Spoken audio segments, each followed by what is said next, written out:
اے رونے والوں ہے یہ گھڑی شور و شین کی، تدفین ہو رہی ہے امام حسین کی۔ کوفے سے آئے پہلے جو سجاد بیڑیاں، لاش حسین دیکھ کے آنسو ہوئے رواں، ہاتھوں کو جوڑ کر کیا بیمار نے بیان، بابا تمہاری لاش کو ڈھونڈوں کہاں کہاں، کیسے کفن دوں لاش کو غربت نصیب ہو، بابا میں آج تم سے زیادہ غریب ہوں، رو کر بنی اسد کے قبیلے کو دی صدا، لاش حسین مل کے اکٹھا کرو ذرا، اترے لحد میں شاہ کی بیمار کربلا، بولے پڑھوں میں کس طرح تلقین یا خدا، رخ کیسے سوئے کعبہ ہو زہرا کے چین کا،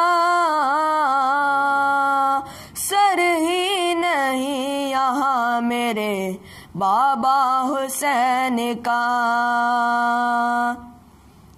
جتنے بھی ٹکڑے مل سکے سب چن لیے گئے، آہستہ سے لحد میں وہ بیمار نے رکھے، سینے پہ ہاتھ رکھا جو بیٹے نے باپ کے،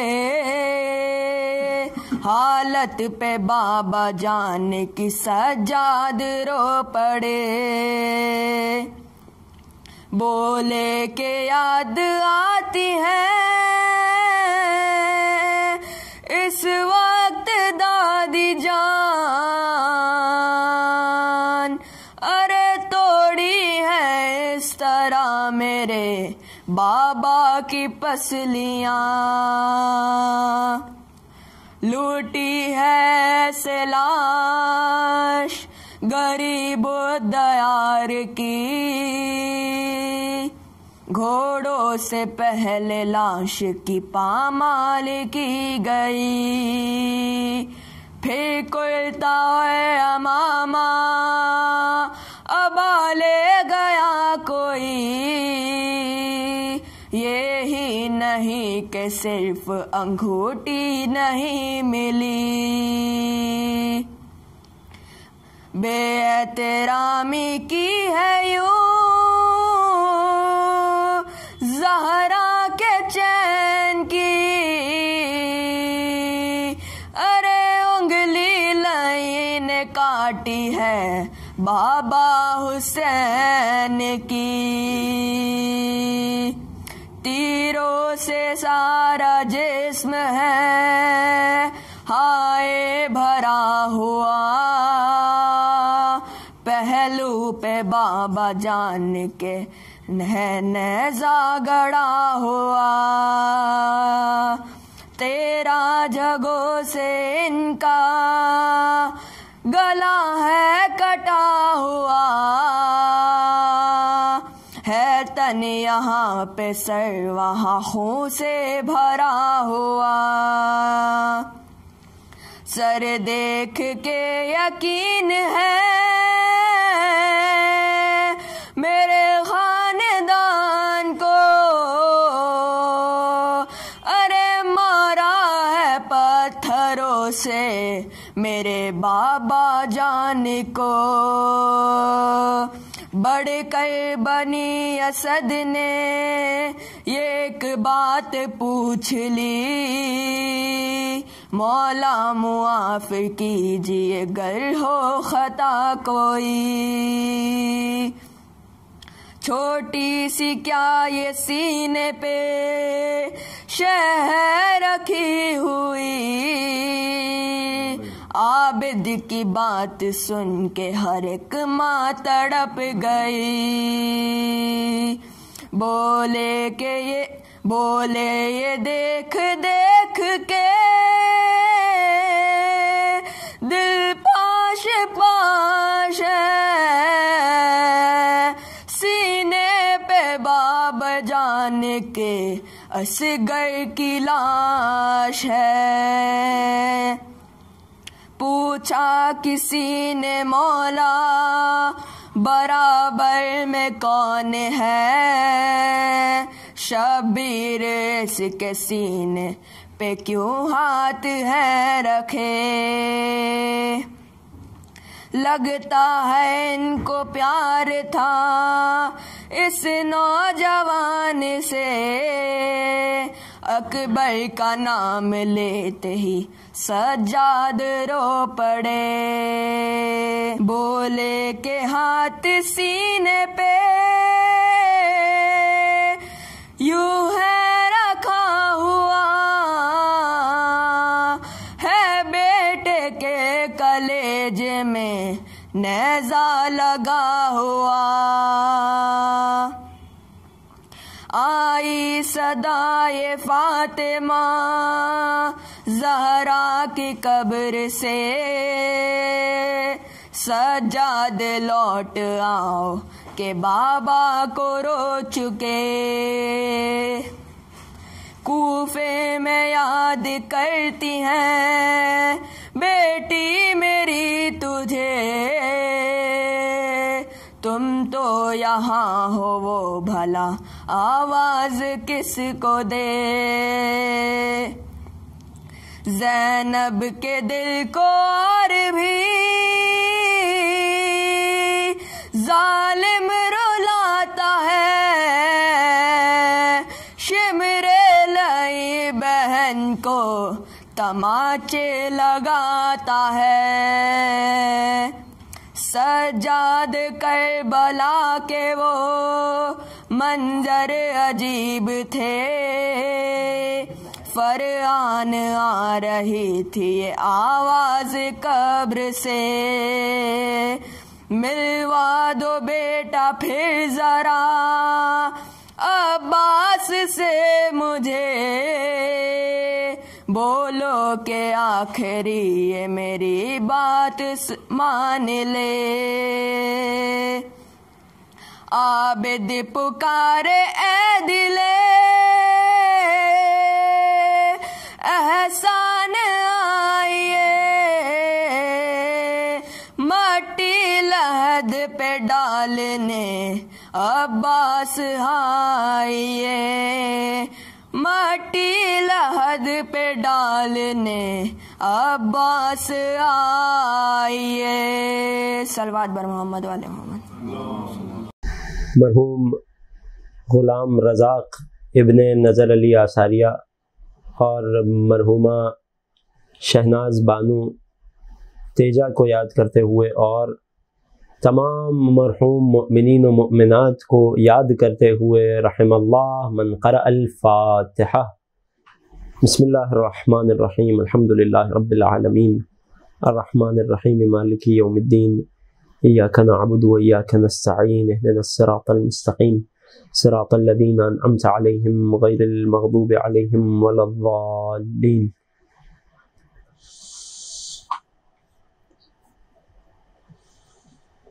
لا حول ولا قوة الا باللہ العلی العظیم۔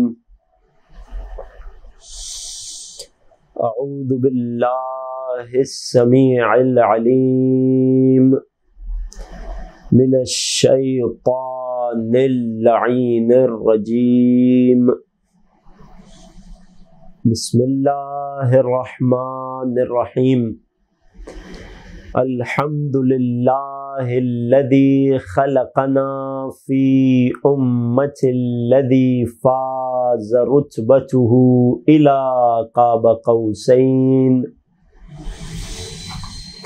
وأكرمنا بولاية وصيه الذي ردت له الشمس مرتين وجاهد بالسيفين وصلى إلى القبلتين وشرفنا بحب الزهراء أم السبطين وجعلنا من الباكين على مصاب الحسن والحسين والتسعة من ذرية الحسين الذين من بكى على مصابهم رجح حسناته أعمال الثقلين والصلاة والسلام على أشرف الكونين رحمة للدارين جد الحسنين أعني أبا القاسم محمد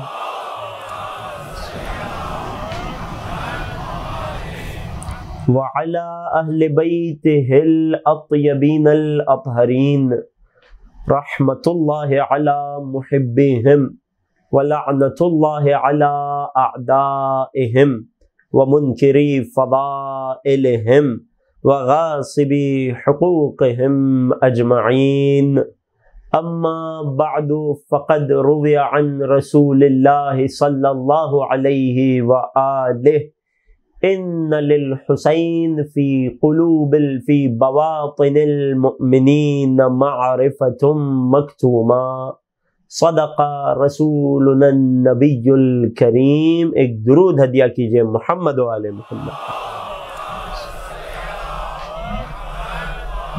حضرات محترم، عزاداران سید الشہداء، سلام علیکم ورحمۃ اللہ. اربعین امام حسین علیہ افضل التحیۃ والسلام کی مناسبت سے سلسلہ مجالس گفتگو کا عنوان معرفت امام حسین از زیارت امام حسین. اس حوالے سے سرنامہ کلام رسول مقبول کی حدیث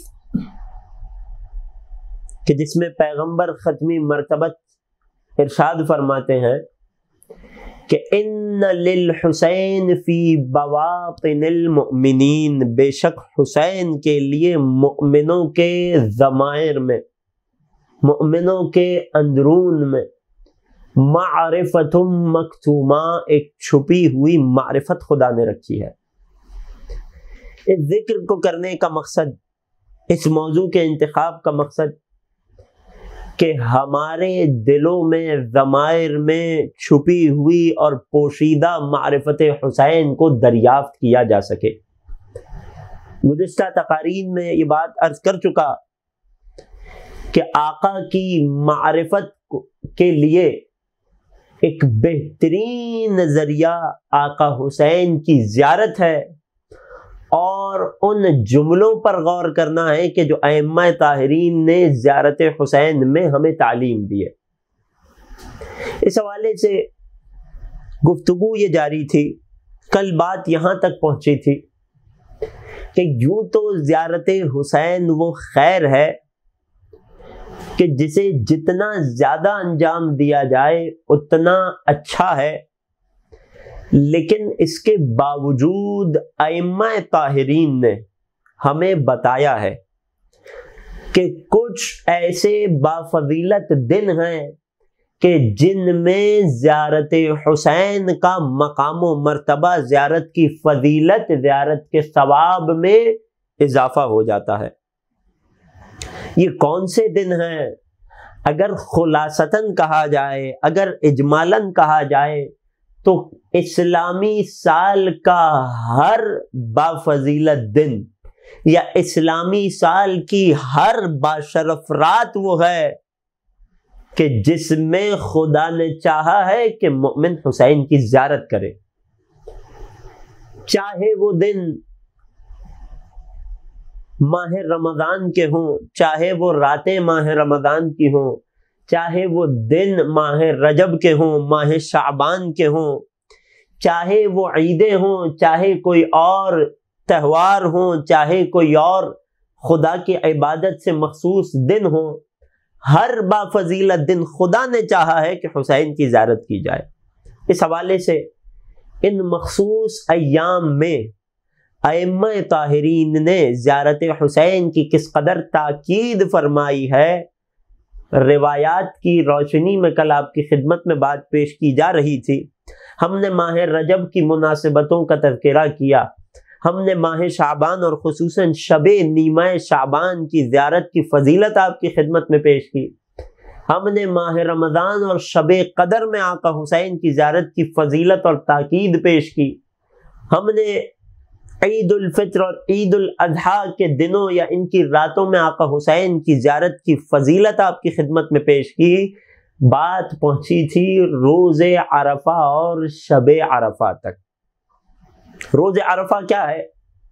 8ویں ذی الحجہ کا دن، کہ جو حج کے ارکان کے باقاعدہ آغاز کا دن ہے، کہ اب تمام حاجی مکہ مکرمہ میں جمع ہو چکے ہیں، 7ویں ذی الحجہ یوم ترویہ ہے کہ سب کو آمادہ ہو جانا ہے، کہ پھر 8ویں ذی الحجہ کا دن میدان عرفات میں گزارنا ہے اور یہاں سے باقاعدہ ارکان حج کا آغاز ہو جاتا ہے۔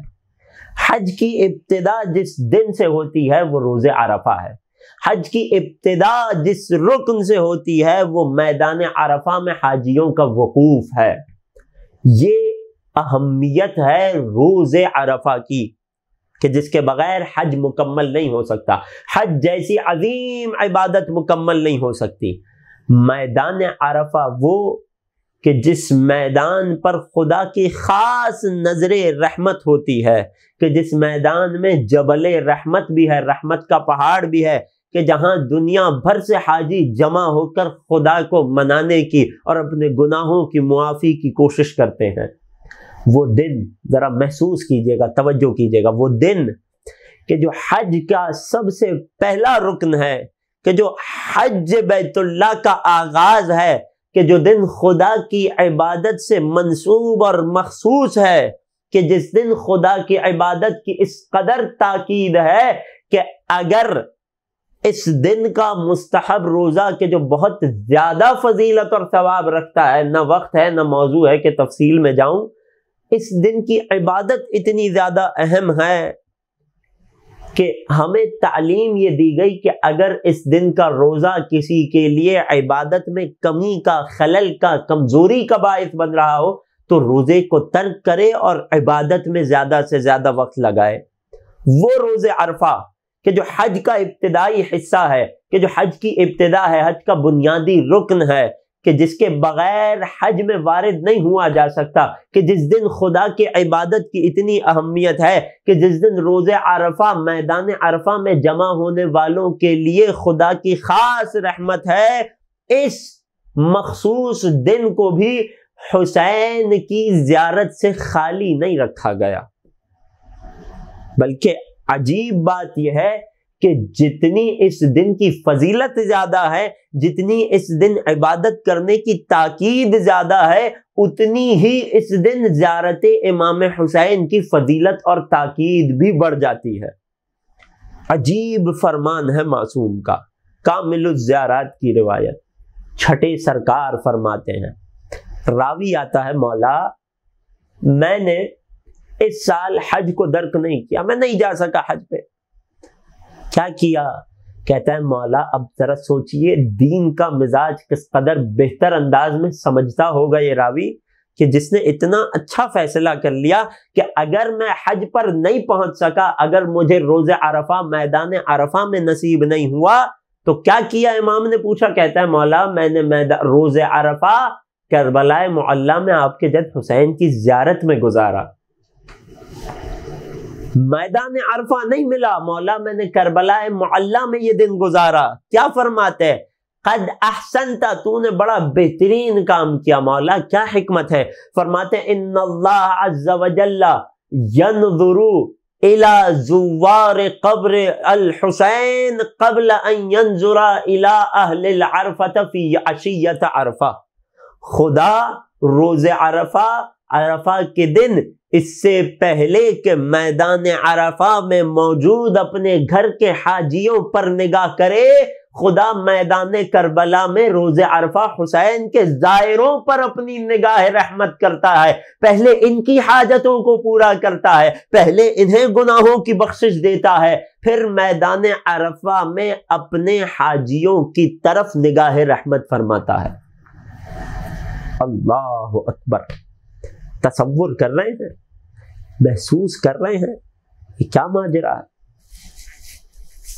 اے خدا، وہ حاجی جو تیرے گھر آ رہا ہے، تیرا مہمان ہے، تو اسے بعد میں دیکھ رہا ہے، تو اس کی جانب نگاہ رحمت بعد میں کر رہا ہے، پہلے حسین کے مہمانوں کی طرف نگاہ رحمت فرما رہا ہے۔ یہ کیا عجیب بات ہے؟ اس کا جواب آج کی مجلس میں پیش کروں گا۔ یہ ہے روز عرفہ آقا حسین کی زیارت کی اہمیت اور فضیلت۔ محسوس کر رہے ہیں؟ جس قدر دن کی فضیلت بڑھ رہی ہے، اس قدر اس دن حسین کی زیارت کی تاکید بڑھتی جا رہی ہے، یہاں تک کہ روز عرفہ کے بعد جو اگلی مناسبت ہے کہ جس میں آقا حسین کی زیارت کی تاکید بہت زیادہ ہے، وہ دن خود حسین سے منسوب دن، روز عاشوراء اور شب عاشور۔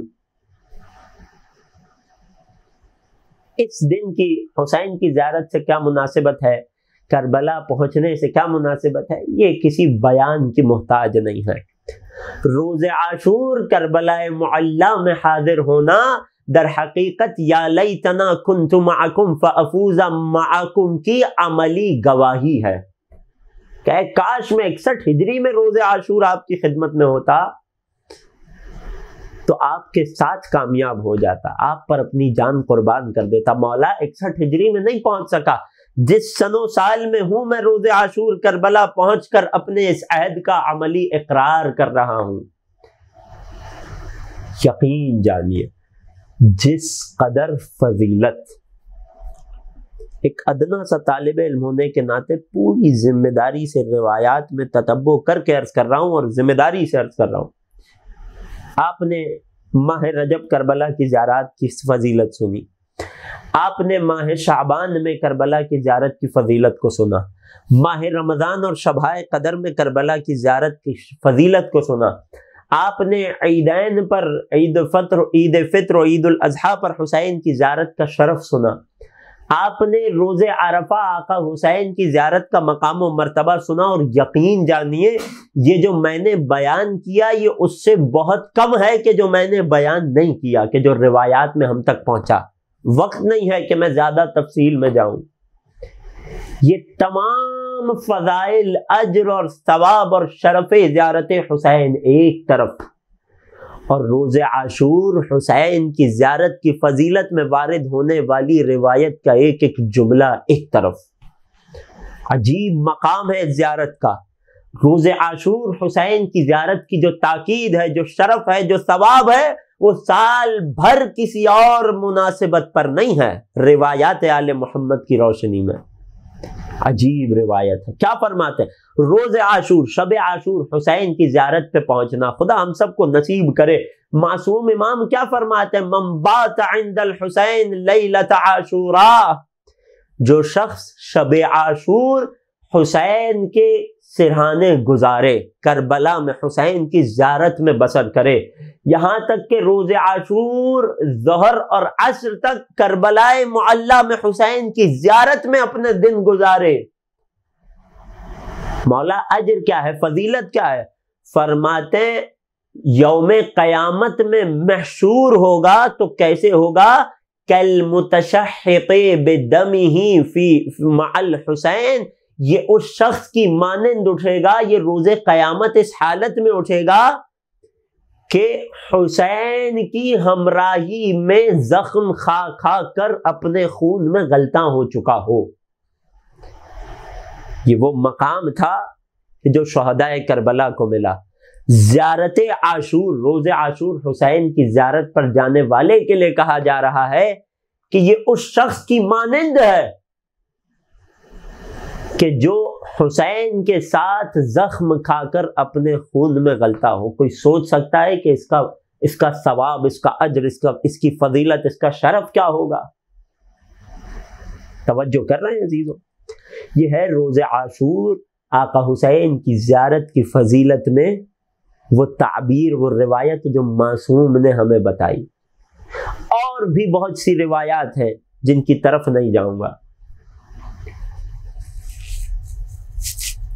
آخری مناسبت کہ جو مجھے بیان کرنی ہے کہ جو ایام اس وقت چل رہے ہیں، ایام کیا ہیں؟ 40 امام حسین، امام حسین کے چہلم کے ایام۔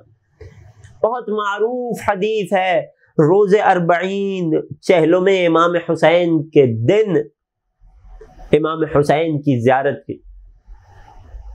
اصلاً شہزادی زینب علیہ کی سنت ہے شب روز 40 حسین کی زیارت کرنا۔ صحابی رسول حضرت جابر بن عبداللہ انصاری کی سنت ہے روز 40 حسین کی زیارت کرنا، لیکن ہمارے 11ویں سرکار آقا و مولا امام حسن عسکری علیہ الصلاۃ والسلام فرماتے نظر آئے کہ للمؤمن علامات 5، مومن کی 5 علامتیں ہوتی ہیں، پنجتن کے ماننے والے کی 5 علامتیں ہوتی ہیں۔ یہ بات یاد رہے کہ یہ اصل ایمان کی علامت نہیں ہے، یہ کمال ایمان کی علامت ہے۔ اگر کسی میں کچھ نہ بھی پایا جائے تو ایسا نہیں ہے کہ وہ مومن نہیں رہے گا، نہیں، کمال اور درجات میں اضافے کی یہ علامتیں ہیں۔ 5 علامتیں پنجتن کو ماننے والے کی ہیں۔ مولا کیا کیا ہے؟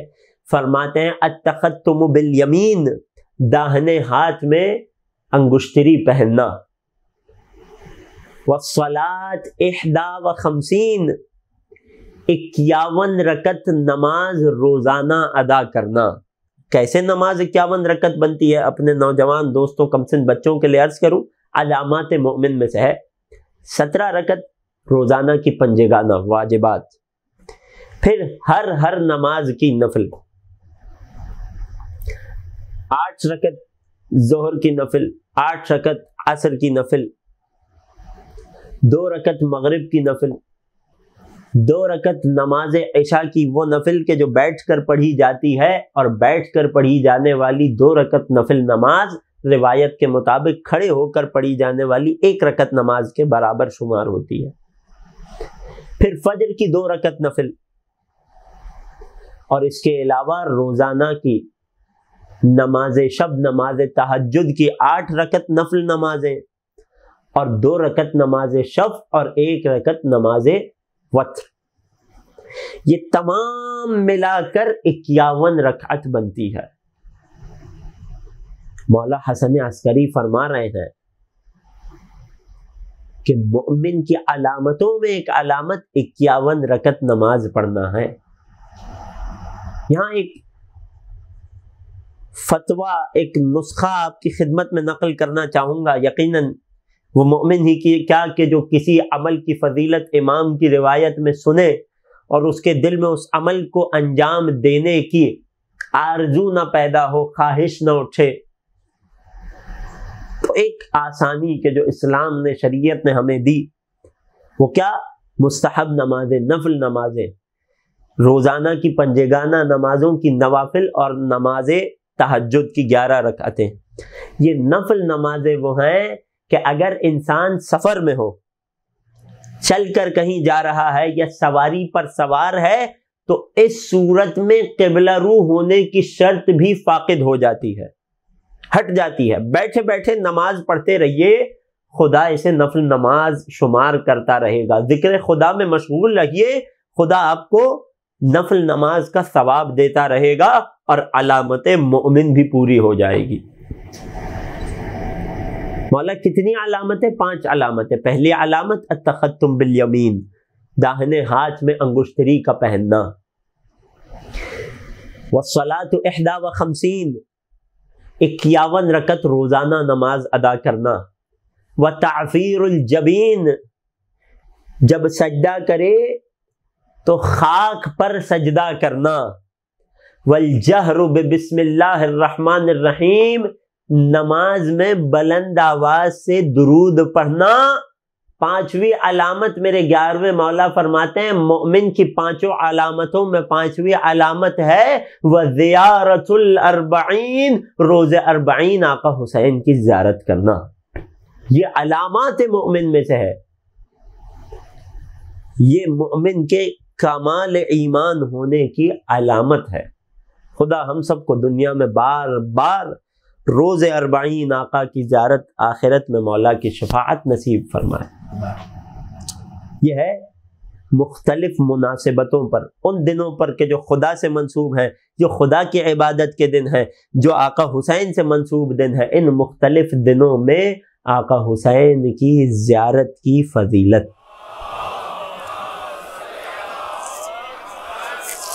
توجہ کر رہے ہیں؟ اب یہاں بات کو ایک منزل آگے بڑھاؤں گا۔ سوال یہ اٹھتا ہے لوگوں کے ذہنوں میں کہ حسین کی زیارت کی سال بھر اتنی زیادہ تاکید کیوں ہر وہ دن کے جو خدا کی عبادت کا دن ہے ہمیں حسین کی زیارت کی تاکید کی جا رہی ہے؟ کیوں کوئی باشرف دن مکمل نہیں ہو رہا جب تک حسین کی زیارت کی تاکید نہ ہو جائے، زیارت حسین نہ ہو جائے؟ کیوں روز عرفہ خدا اپنے گھر کے مہمانوں سے پہلے حسین کے مہمانوں کی طرف نگاہ رحمت کر رہا ہے؟ یہ کیا ماجرا ہے؟ یہ کیا حکمت ہے؟ اتنی زیادہ اہمیت حسین کو کیوں دی جا رہی ہے؟ اتنی زیادہ تاکید زیارت حسین کی کیوں کی جا رہی ہے؟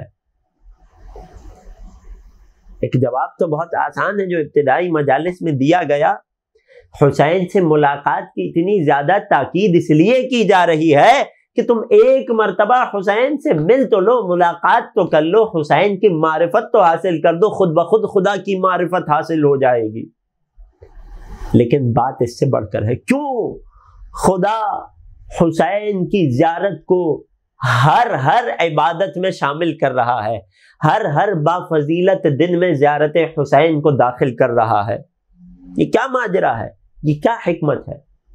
اس حکمت کو سمجھنے کے لیے خدائی کام کبھی حکمت سے خالی نہیں ہوتا۔ اس حکمت کو سمجھنے کے لیے ایک واقعہ، ایک حکایت اپنے سامعین کی خدمت میں پیش کروں گا۔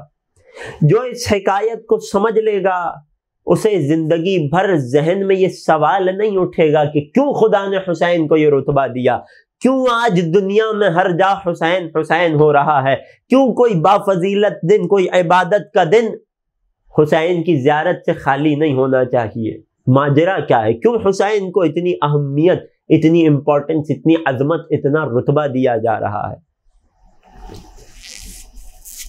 ایک حکایت پیش کروں گا، ذرا تصور کیجئے، ذرا غور کیجئے۔ میں چاہتا ہوں کہ تصور آپ کا میرے ساتھ چلے، محسوس کر سکیں اس حکایت کو۔ ایک بادشاہ ہے کہ جو اپنے لشکر کے ساتھ جنگل میں شکار کے لیے نکلا۔ راستے میں اس بادشاہ کو ایک انتہائی خوبرو ہرن نظر آیا، ایک صحت مند تندرست ہرن نظر آیا۔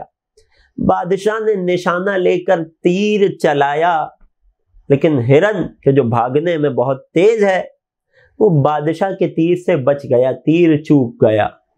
اب بات بادشاہ کی عزت پر آ گئی۔ بادشاہ نے اس ہرن کا پیچھا کرنا شروع کر دیا۔ ہرن پوری رفتار سے دوڑ رہا ہے، بادشاہ اپنے شاہی گھوڑے پر اس ہرن کا پیچھا کر رہا ہے، اس ہرن کے تعاقب میں ہے۔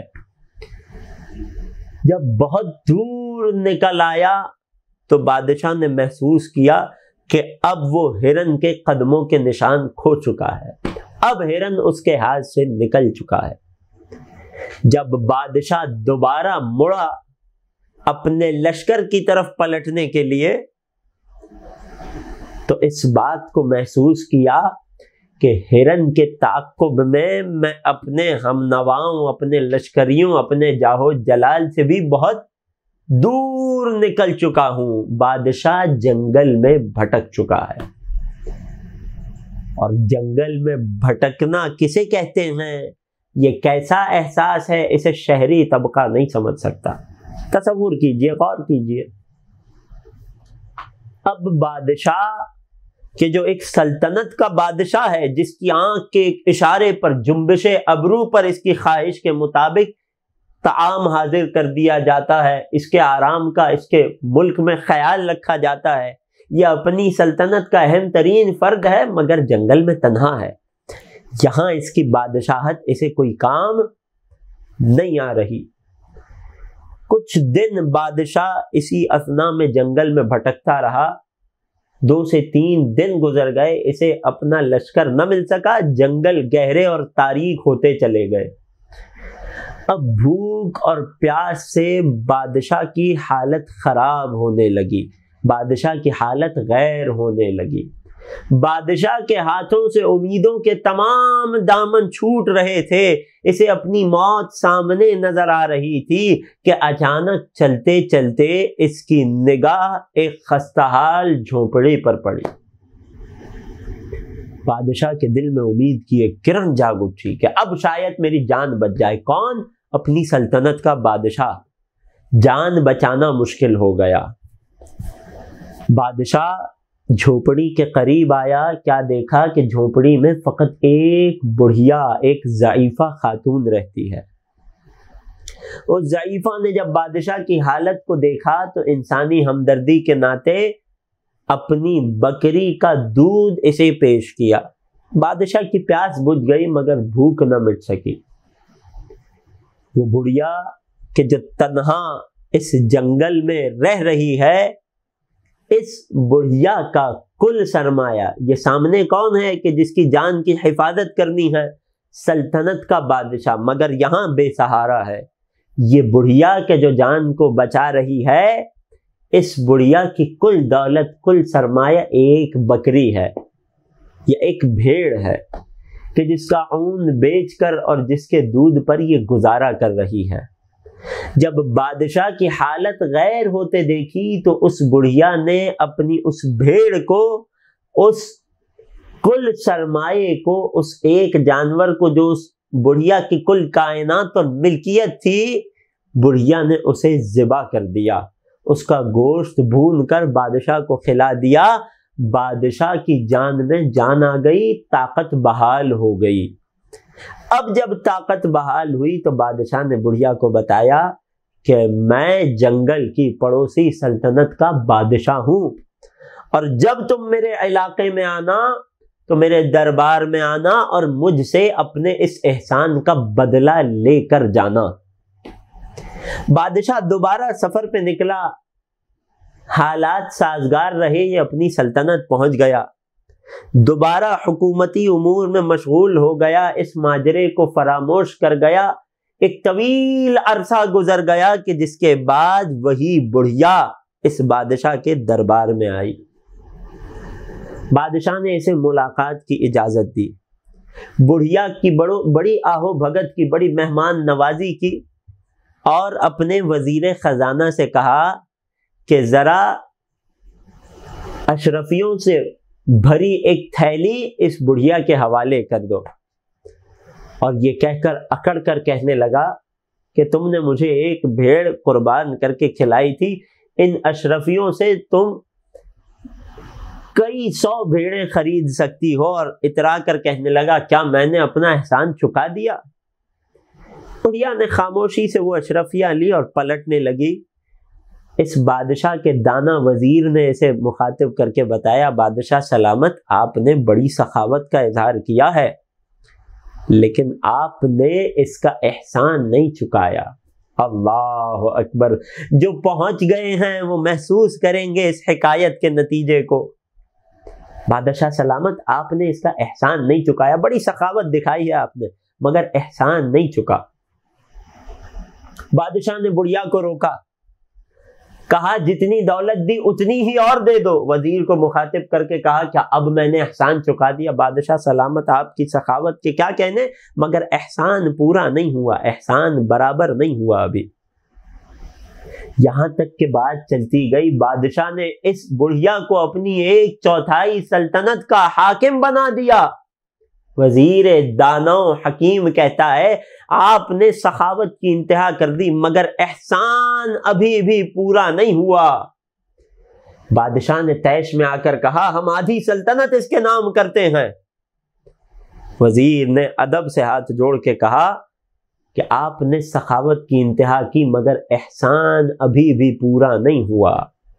بادشاہ زچ ہو گیا، یہ کیا ماجرا ہے؟ ہم نے ایک بھیڑ کے بدلے اسے آدھی سلطنت دے دی، تم کہتے ہو احسان نہیں اترا۔ وزیر سر جھکا کے ادب سے عرض کرتا ہے بادشاہ سلامت جان کی امان پاؤں تو عرض کروں، کہو کیا کہنا چاہتے ہو؟ کہتا ہے بادشاہ سلامت بات ایک بھیڑ اور آدھی سلطنت کی نہیں ہے، بات کو اس نگاہ سے دیکھیے کہ جب آپ تن و تنہا تھے، جب آپ کی سلطنت کی کوئی قیمت نہیں تھی آپ کی نگاہوں میں، جب آپ کا زندہ رہنا بھی مشکل تھا، اس وقت اس بڑھیا نے اپنی ایک بھیڑ نہیں بلکہ اپنا کل سرمایہ آپ پر قربان کیا تھا۔ احسان پورا اس وقت ہوگا، عدل کا تقاضا یہ ہے، انصاف یہ ہے کہ اگر آپ بھی اسے اپنا پورا سرمایہ، پوری سلطنت اس کے حوالے کر دیں، تب جا کر آپ کا عدل شمار ہوگا، تب جا کر آپ اس کا احسان چکائیں گے۔ ہاں عزیزوں، کچھ بات کو سمجھا، محسوس کیا۔ جب دین الہی خطرے میں تھا تو حسین نے اپنا کل سرمایہ خدا کی راہ میں لٹا دیا۔ اب عدل خدا کا تقاضا یہ ہے کہ جو کچھ بھی خدا کا ہے، خدا نے حسین کو اس میں صاحب اختیار بنا دیا ہے۔ اب کوئی نہ سوال کرے کیوں حسین کو اتنا شرف ملا، کیوں حسین کی زیارت کی اتنی فضیلت، کیوں خدا اپنی عبادت کے ہر دن حسین کی زیارت کی تاکید کر رہا ہے۔ جناب یہ عدل الہی ہے، دین خدا خطرے میں تھا، حسین نے کل سرمایہ لگا دیا۔ اب خدائی عدل کا تقاضا یہ ہے کہ خدا ہر باشرف دن میں حسین کا حصہ شامل کرے، خدا اس کائنات میں حسین کو صاحب اختیار بنا دے۔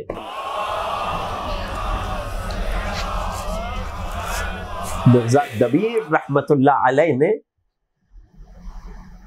اس پوری حکایت کو ایک شعر میں یوں سمیٹ دیا کہ پہلے 4 مصروں میں تو ازداد جمع کیے اور آخری 2 مصروں میں بیت میں نتیجہ دیا۔ محسوس کیجئے گا آپ کی بادوق سماعتوں کے حوالے۔ مرزا فرماتے ہیں نقاش و نقش، اب اس حکایت کو، وہ پوری زیارت حسین کی تفصیل کو، خدا نے حسین کو کیا مقام دیا ہے، دنیا میں کتنا حسین کا ذکر عام ہو گیا ہے اور کہاں کہاں ذکر حسین ہو رہا ہے، کس طرح ہو رہا ہے، ان تمام باتوں کو ذہن میں رکھ کے، تصور کر کے، محسوس کر کے اس شعر کا لطف لیجئے گا۔ مرزا فرماتے ہیں کہ نقاش و نقش، کاتب و خط، بانیوں بنا، بود و نبود، ذات و صفت، ہستی و فنا، آدم ملک، زمین فلک، گرد و کیمیا، دنیا و دین، حدوث و قدم، بندہ و خدا۔ اب نتیجہ دیتے ہیں یہ سب کیا چیز؟ فرماتے ہیں سب شاہد کمال شہ مشرقین ہیں، جب تک خدا کا ملک ہے مالک حسین ہے۔ توجہ کر رہے ہیں؟ یہ وہی حکمت تو ہے جسے مرزا دبیر رحمت اللہ علیہ نے ایک بیت میں 2 مصروں میں بند کر دیا، سمیٹ دیا۔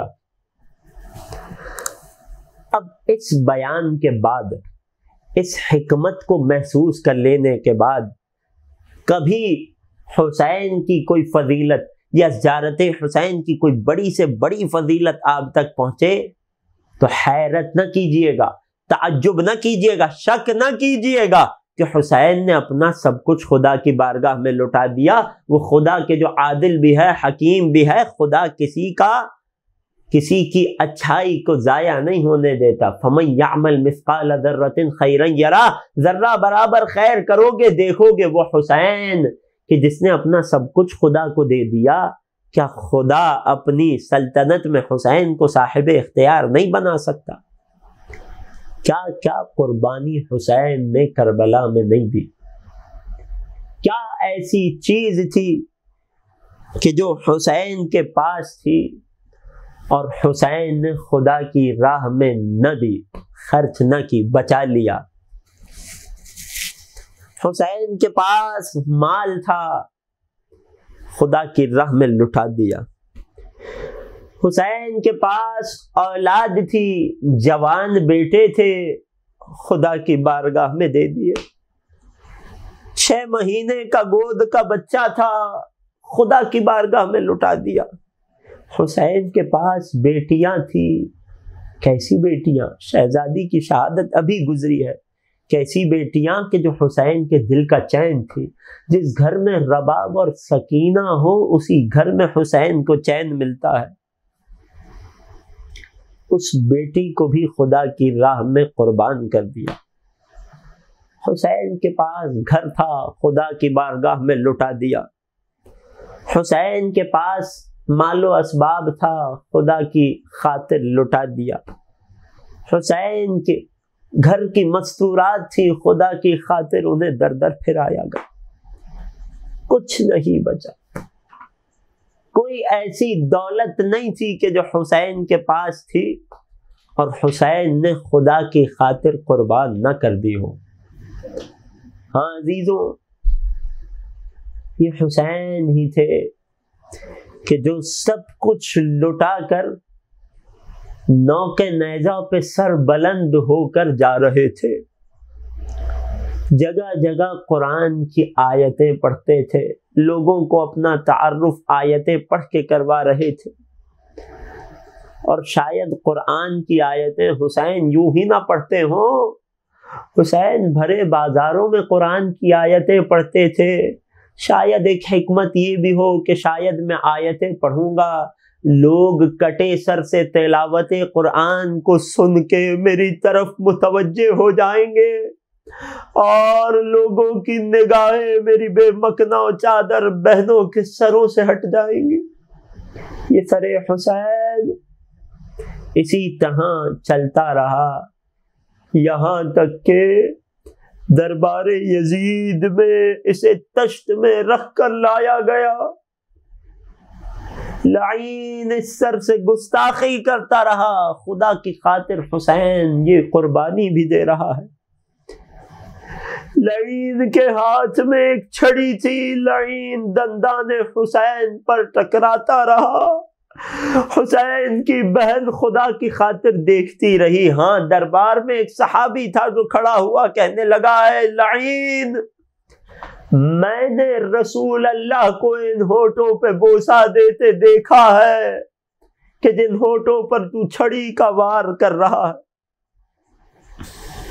یہاں تک کہ نوبت یہ بھی آ گئی کہ دربار میں کسی ملک کا سفیر بیٹھا تھا کہ جس کی نگاہ جناب سکینہ پر 4 برس کی کم سن بچی پر پڑی تو لعین سے کہنے لگا، حبلی ہذہ الجاریہ، اے امیر اسے میری کنیزی میں دے دے. روایت کہتی ہے ننھی بچی نے اپنے آپ کو پھوپھی زینب علیا کے دامن کے پیچھے چھپا لیا. ارے پھوپھی آگے بڑھی، اے لعین کیا تجھے معلوم نہیں ہے کہ مسلمان عورتوں کو کنیزی میں نہیں دیا جا سکتا؟ ارے دربار کے مفتی آگے بڑھے. یزید نے کہا مجھے کون روکے گا؟ ارے فرمایا تو جو چاہے کر لے مگر یاد رکھنا تو ایسا کر کے دین محمد سے خارج ہو جائے گا. ایک مرتبہ مضطرب ہو کر رہ گیا، جھنجلا کر رہ گیا مگر ناکام ہوا.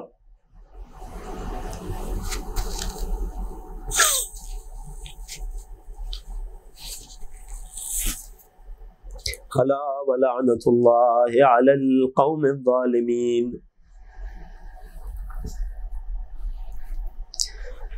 وَسَيَعْلَمُ الَّذِينَ ظَلَمُوا آلَ مُحَمَّدٍ أَيَّ مُنْقَلَبٍ يَنْقَلِبُونَ۔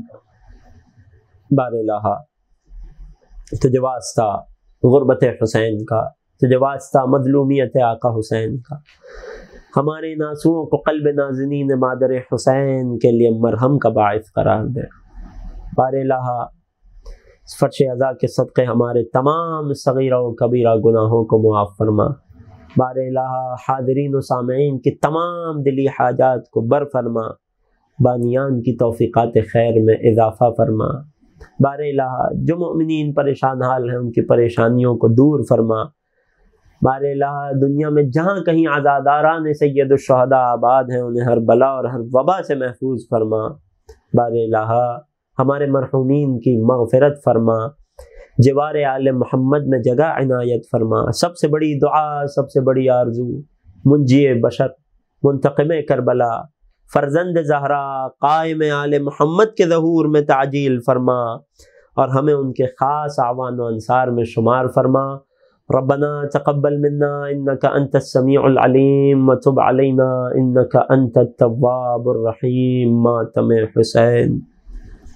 صغرا سے ملا دو، صغرا سے ملا دو،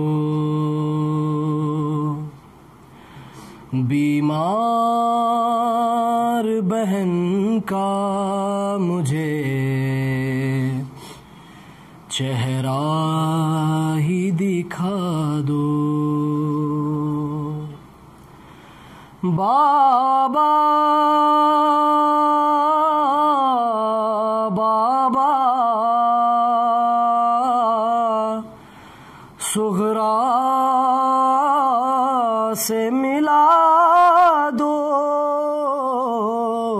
صغرا سے ملا دو،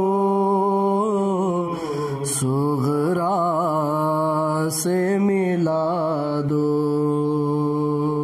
صغرا سے ملا دو، صغرا سے ملا دو۔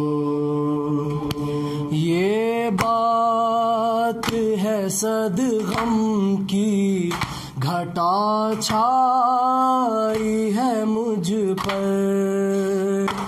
پھل برچھی کا ٹوٹا ہے میرے سینے کے اندر۔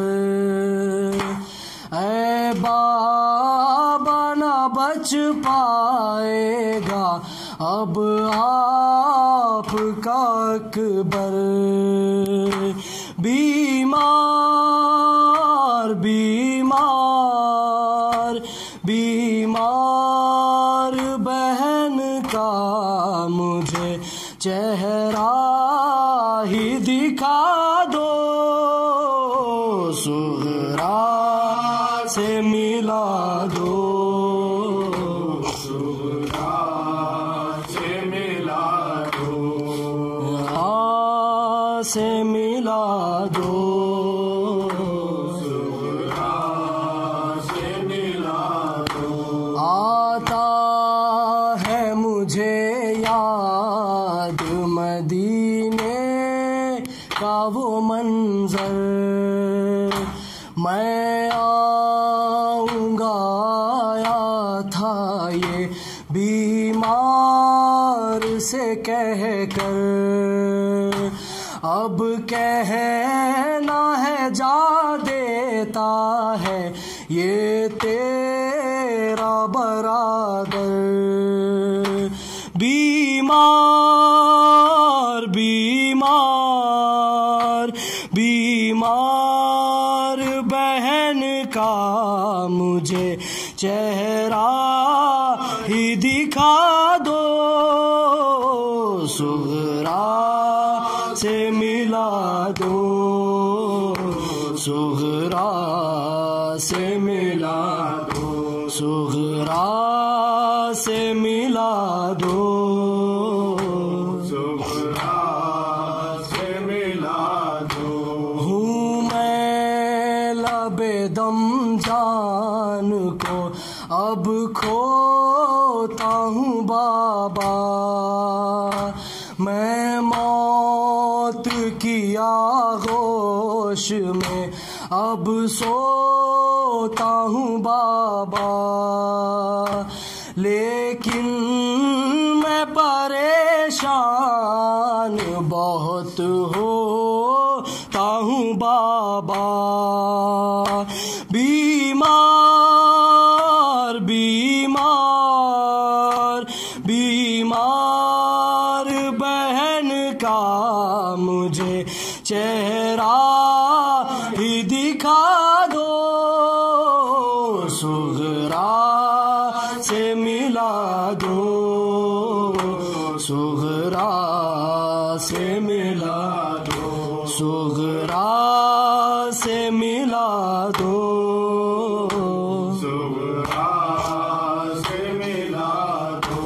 دو انگلیاں شہ نے جو اٹھائی سر میدان، ہم شیر نظر آئی مدینے میں پریشان، سرور نے کہا اب نہیں کہنا ہے میری جان، بیمار بیمار بیمار بہن کا مجھے چہرہ ہی دکھا دو، صغرا سے ملا دو، صغرا سے ملا دو، صغرا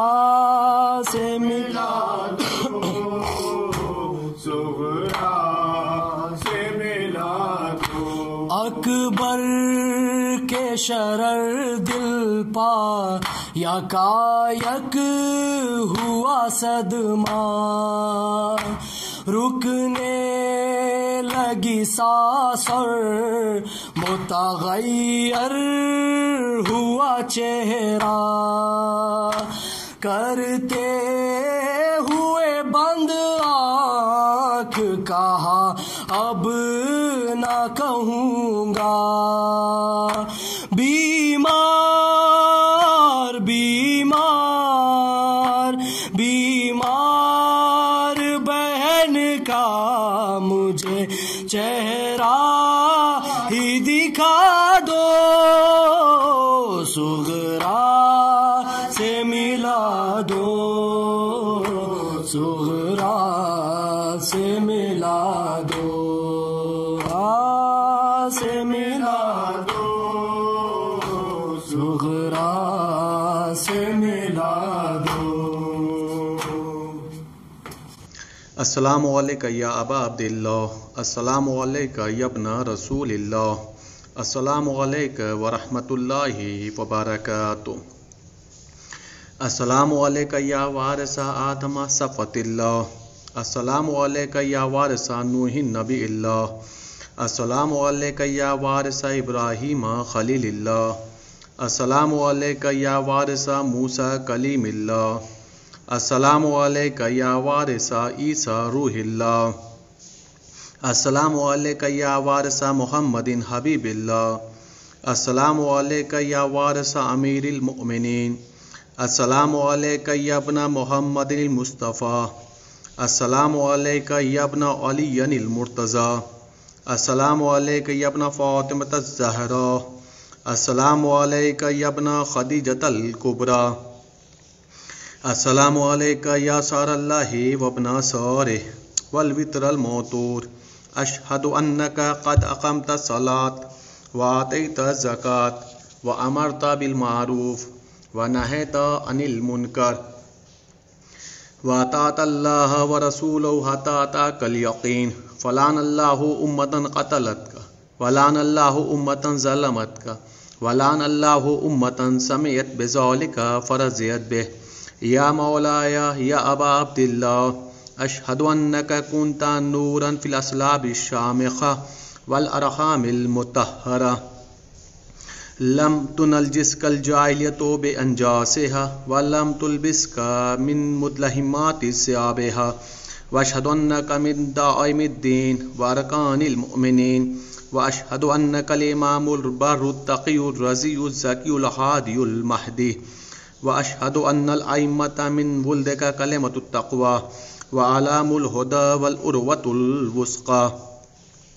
والحجة على أهل الدنيا وأشهد أن الله وملائكته وأنبياءه ورسوله أني بكم مؤمن وبأيابكم موقن بشرع ديني وخواتيم عملي وقلبي لقلبكم سلم وأمري لأمركم متبع صلوات الله عليكم وعلى أرواحكم وعلى أجسادكم وعلى أجسامكم وعلى شاهدكم وعلى غائبكم وعلى ظاهركم وعلى باطنكم. زیارت جناب علی ابن الحسین علیہ السلام. السلام علیکہ یا ابن رسول اللہ، السلام علیکہ یا ابن نبی اللہ، السلام علیکہ یا ابن امیر المؤمنین، السلام علیکہ یا ابن الحسین الشہید، السلام علیکہ ایہا الشہید وابن الشہید، السلام علیکہ ایہا المظلوم وابن المظلوم. لعن اللہ امتا قتلت کا ولعن اللہ امتا ظلمت کا ولعن اللہ امتا سمت بذالک فرضیت بہ. زیارت جملہ شہداء کربلا علیہم السلام. السلام علیکم یا اولیاء اللہ وحباؤہ، السلام علیکم یا اصفیاء اللہ وابداؤہ، السلام علیکم یا انصار دین اللہ، السلام علیکم یا انصار رسول اللہ، السلام علیکم یا انصار امیر المؤمنین، السلام علیکم یا انصار فاطمۃ الزہراء سیدۃ نساء العالمین، السلام علیکم یا انصار ابی محمد الحسن ابن علی ولی الناس، السلام علیکم یا انصار ابی عبداللہ، بے ابی انتم و امی طیبتم وطابت الارض التي فيها دفنتم وفوزتم فوزا عظیما فیا لیتنی کنت معکم فافوز معکم. زیارت جناب عباس علیہ السلام. السلام علیکہ یا مولا ابو الفضل عباس علیہ السلام یا ابن امیر المؤمنین علیہ السلام، السلام علیکہ ایہا العبد الصالح المطیع للہ ولرسولہ، اشہد انک قد جاہدت ونصحت وصبرت حتی اتاک الیقین، لعن اللہ الظالمین لکم من الاولین والآخرین والحقم بدرک الجحیم. السلام علیکہ یا افضل الشہداء، السلام علیکم ورحمۃ اللہ وبرکاتہ. السلام علیکہ یا غریب الغربا، السلام علیکہ یا معین الضعفاء والفقراء، السلام علیکہ یا شمس الشموس، السلام علیکہ یا انیس النفوس، السلام علیکہ یا سلطان العرب والعجم، السلام علیکہ یا ابو الحسن یا علی ابن موسیٰ رضا، السلام علیکم ورحمۃ اللہ وبرکاتہ. السلام علیکہ یا صاحب العصر والزمان، الامان الامان الامان من فتنۃ الزمان، السلام علیکہ یا شیخ القرآن، السلام علیکہ یا خلیفۃ الرحمن، السلام علیکہ یا امام زمانہ ھذا اجل اللہ تعالی فرجک وسہل اللہ تعالی مخرجک وظہورک واجعلنا من اعوانک وانصارک ورحمۃ اللہ وبرکاتہ.